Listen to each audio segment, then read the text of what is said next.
this computer.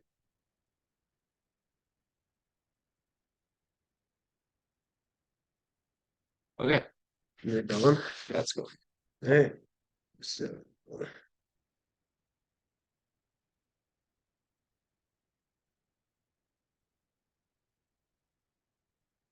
Clear stationary code. yeah, so we can. Hello, and welcome to the explanation of the dynamic array implementation with a menu-driven program all within C.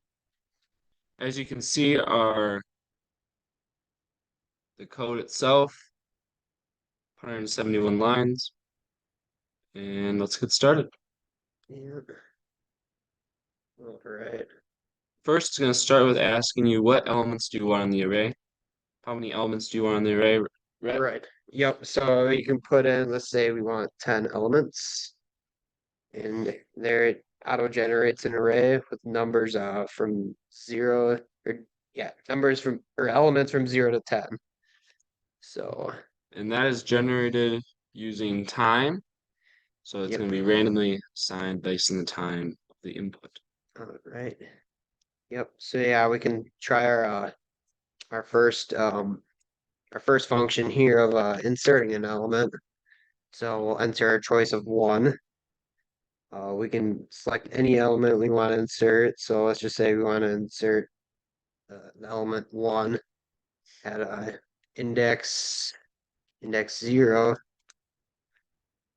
So there it just inserted that element, and we can see if it actually did that by displaying our array. And you can see there at index 0, it inserted that 1. So Yes. Another good thing then we'll go on to our deleting an element. So option 2, what element do you want to delete? We'll choose one that pops up multiple times and even 2 times in a row. We'll do number 6. And then we will display that.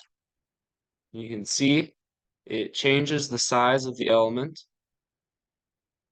It changes the size of the array based on the elements, but then also it's changing the size of the array within the main function, as you can see Yep. within. And we should note too that for the insert it does the same thing. The relock will change the array size for that as well. So yep, now we can go on to function number 3, which is accessing an element. So let's choose number 3 here. Which index do we want to access? Let's just do a simple one, index 0. Index or element at index 0 is 1. We can see up here that is correct. Now let's try Choose an yeah, let's see choose an element that does not is not within that array. right. Okay. So say if we want to Do do 25. index 25, we should get an error there.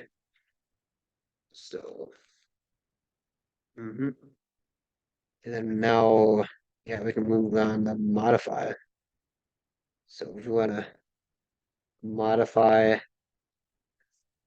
an element, which index do we want to modify? Let's just modify index 0 again. And if we want to go up, I wonder if we can. How do we scroll up here, Luke? Oh, here we go. Right, yeah. So if we wanna, we see here index 0, we have 1. Let's change that to how do I say? Let's not let me scroll. Okay. Right, let's just change it to like 5. So enter that. Yep, now we can display that to see if it did that. And yep, you can see right there that index 0 is now 5. And once again, you can do an element. If you enter an index that is outside of the range, It's going to tell you invalid index. Yeah. And then it will move on to asking what element do you want to insert. What it'll ask you what, but even if you do, nothing actually works. Yep. Spits out that error there. Then function number 5, display. We've shown that one several times, but there it is again. And let's probably say that if you want to, well, before we exit, let's just show that if we put an invalid choice in there, it'll say that that's invalid. Now we can exit, and it exits. So yeah, that's all there. So anything else, Luke? Or I don't just see so. all right, This was Rhett Brett Hudoba. and Luke Meger. All right. Thank you.